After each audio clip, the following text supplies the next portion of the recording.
é muito bizarro, sei lá. Cara, que jogo. É inacreditável, né? O Flamengo fez o que fez pra um jogo de ser campeão brasileiro contra o Palmeiras. E todo mundo pensou que, assim, com todo respeito ao Fortaleza, era um jogo que não tinha como não ganhar, que dirá perder. Como assim? E aí, pra mim, o maior problema, a gente pode elencar e a gente vai elencar vários problemas durante esse vídeo, né? Questões de escalação, questões de desempenho individual, mas pra mim, o ponto mais básico de toda a questão que envolve essa derrota é uma só, que é concentração. O time do Flamengo. E esse ano talvez seja o ano que a gente menos passou por isso, tá? Eu acho que o Flamengo, esse ano, foi o mais regular no fator concentração contra adversários de um nível um pouco mais baixo. Então a gente não vai pegar durante o ano tantos resultados adversos, empates ou derrotas contra adversários fracos, porque o Flamengo jogou, assim, frouxo. A palavra é essa, o Flamengo jogou frouxo. Esse ano foi melhor do que vinha sendo nos anos anteriores. Não à toa o Flamengo está melhor no Campeonato Brasileiro. Porém, isso é o que costuma acontecer. E aconteceu de novo. Não dá para o Flamengo entrar e fazer um jogo contra o Palmeiras como fez. Jogo brigado, jogo com vontade, jogo com energia, lutando por toda a bola. E jogar contra o Fortaleza, que é um adversário que você tem que se impor mais. Não porque o nível de enfrentamento é maior, porque obviamente contra o Palmeiras o nível de enfrentamento vai ser muito maior, mas contra o Fortaleza é justamente aquele jogo para você se afirmar. E o Flamengo não o fez, em momento nenhum do jogo. Porque teve muita posse de bola. Só que a posse de bola que não vira nada, não é nada. Não adianta você ter a posse e trocar passe e rondar a área do adversário, se quando você tenta chutar o chute é horrível, se quando você tenta cruzar o cruzamento é péssimo. Por quê? Porque o time está desconcentrado, não entrou na mesma vontade. E aí quando vê que toma o gol, vê que o problema é muito grande. Porque aí tem que se reorganizar durante o jogo, tentar mudar a mentalidade durante o jogo e não consegue. E aí deixa escapar a chance de colocar uma pressão no Palmeiras que hoje eles não têm. Porque se eles perdem o jogo hoje, que a gente tem que torcer muito para acontecer, E aí? Não mudou nada no campeonato. É uma rodada a menos pra gente passar eles. E isso se tudo der certo pro Flamengo e tudo der errado pro Palmeiras. Porque se eles empatam ou ganham, eles aumentam a diferença pro Flamengo. Então o Flamengo se coloca numa situação ruim. Eu até acho que dos males o menor, entre muitas aspas, por quê? Porque o Palmeiras joga contra o Cruzeiro, é um jogo que todo mundo já imaginava que seria um tropeço do Palmeiras, pelo menos um empate. Né? Ainda mais pelo contexto de ter perdido para a LDU, de estar num desgaste também como o Flamengo, que eu acho que também passa um pouco pelo desgaste físico do Flamengo. E isso até me preocupa para o jogo contra o Racing.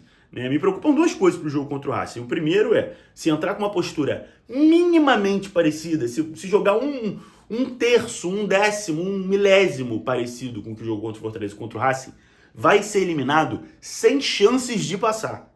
Vai ser eliminado de ponta a ponta. Não vai ser que nem Estudiantes, não, que quase foi eliminado nos pênaltis. Não, vai ser eliminado bem eliminado. Então não pode pensar em talvez, quem sabe, ter uma postura parecida. Tem que ser postura de jogo contra o Palmeiras, postura de jogo contra o Racing, que, como foi no Maracanã. Né? Ou postura que já teve em vários outros jogos esse ano, porque o Flamengo também já jogou bem em vários outros momentos esse ano. E a outra questão é a parte física. Porque é claro que tem jogadores que estão desgastados. Jorginho tá cansado, Arrascaeta tá cansado. Eu não esperava que a Arrascaeta fosse jogar esse jogo mesmo. A gente até tem que tirar o chapéu, porque o Arrascaeta vem... fisicamente ele está muito melhor do que ele já esteve, né? Principalmente aí nos anos anteriores, que ele sofria muito, que ele raramente conseguia fazer jogos em sequência, ou quando fazia caía muito nível. O Arrascaeta tem conseguido jogar com mais constância, né? E bem... Agora, tem que torcer para essa corda não estourar agora. É um momento que não pode, né? E eu não teria... Porque eu acho assim, quando você tá com jogos muito importantes em sequência e você tem ali um adversário mais fraco no meio, essa desconcentração é normal. Não no nível que foi o jogo do Flamengo e Fortaleza, isso não é normal. Mas ter uma concentração a menos, né, tipo, ainda mais comparado com Palmeiras, semifinal de Libertadores, eu considero normal. Agora, primeiro, não pode acontecer isso que aconteceu. E segundo, eu acho que na escalação, ainda mais pensando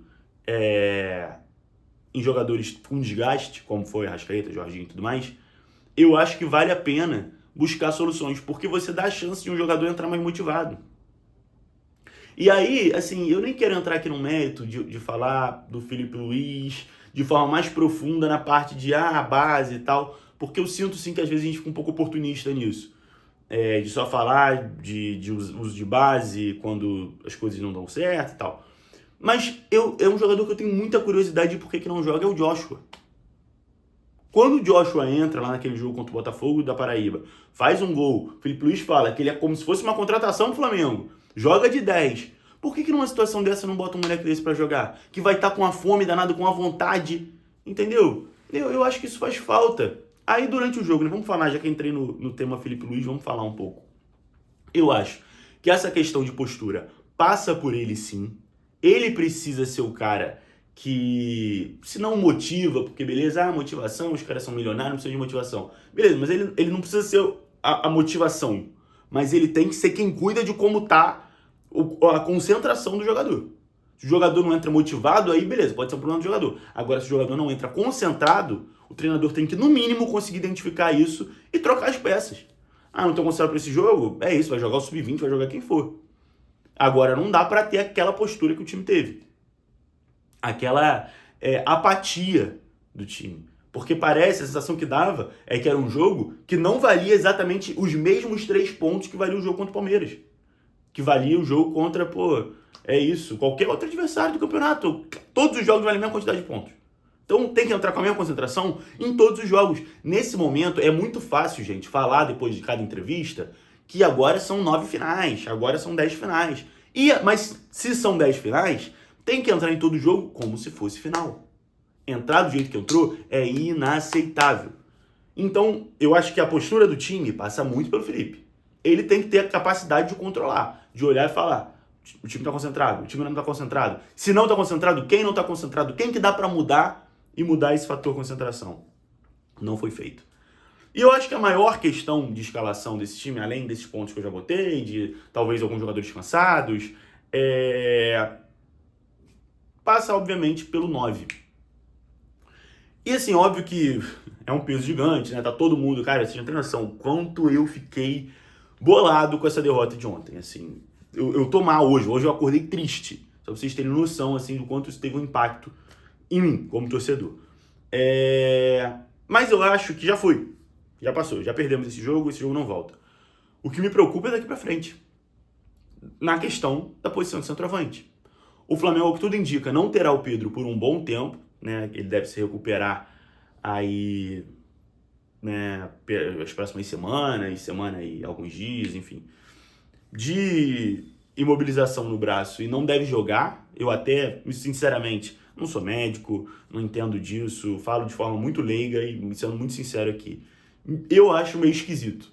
O cara machucou. É óbvio, ele se protege com o braço. Mas, gente, é um momento que a gente tá. É semifinal de Libertadores, é brigando cabeça por um título brasileiro, assim.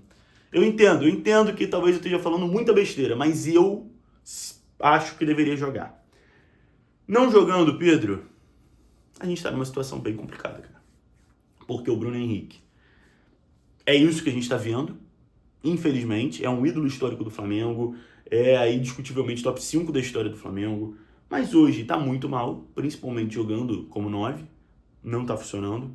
Plata não tá funcionando de 9 também, já há muito tempo. Gosto muito do Plata, mas jogando nessa posição, jogando centralizado, seja como 10, como 9, pra mim não funciona, não gosto. Juninho entra com 40 minutos de jogo, 43 minutos de jogo, botou o Juninho e até quase fez gol. Eu não entendo, sinceramente, porque que o Juninho não tem oportunidade. E não entendo por 2 motivos. Primeiro se contratou, por que não usa? Se não ia usar, por que contratou? E o segundo motivo o Juninho realmente foi tão ruim assim no Flamengo, gente? Eu entendo que o Juninho não é o Pedro, que o Juninho não é nenhum craque, mas o Juninho fez gol de final de Carioca, o Juninho fez gol que nos classificou para né, fase de mata-mata da Libertadores, porque o primeiro gol que ele faz lá contra o Tátira, fora de casa, de peito, quem faz é ele, e é um gol que se o Flamengo não faz aquele gol, ia ser 0x0 aquele jogo, o Flamengo não ia se classificar. O Juninho ficou marcado porque ele botou 2 bolas na trave lá, uma contra o Internacional, outra contra o Vitória. E ele não estava jogando mal. Ele perdeu gols, beleza, mas ele pelo menos parece conseguir fazer a função. Óbvio, gente, que não é um gênio, não é um craque, não é um deus. Mas por que não dá chance pra ele? Eu não tô dizendo que ele tem que ser titular absoluto, mas por que entra o Bruno Henrique improvisado em péssima fase? Por que entra o Gonzalo Plata improvisado que não funciona? E o Juninho que foi contratado pra posição não joga. Entrou também o Olacian. Eu tenho alguma esperança de que talvez ele seja uma solução. Porque apesar de ter uma cabeça muito fraca mesmo, eu gosto muito do Olacian, tá? Assim, apesar da crítica, eu gosto muito dele. Eu acho que ele é bom jogador. Eu acho que ele tem condição. E ele é um cara fazedor de gol, e o Flamengo precisa de gol. Sem o Pedro, o Flamengo precisa de gol mais do que nunca, porque vai depender do Arrascaeta. É o único jogador que faz gol nesse time, tirando o Pedro. Então talvez o Ian seja uma solução, mas também, como a gente vai contar com o Olacian, se a qualquer momento pode dar um soco na cara de alguém, falar alguma coisa e, enfim. Olha, a situação é difícil. Hoje, o que eu recomendo pra vocês torçam muito pelo Cruzeiro. Porque se o Cruzeiro ganha o jogo hoje, eu sinceramente não acredito numa volta do Cruzeiro a essa briga, mas a gente consegue pelo menos se manter na mesma situação. É como eu falei, dos males o menor. Era a chance de abrir uma vantagem, era a obrigação de abrir uma vantagem, já não aconteceu, não tem o que fazer. Agora é torcer pro Cruzeiro ganhar e foco total quarta-feira. Como eu falei, não pode pensar, cogitar em talvez, quem sabe, jogar minimamente parecido como jogou ontem, porque senão vai ser eliminado.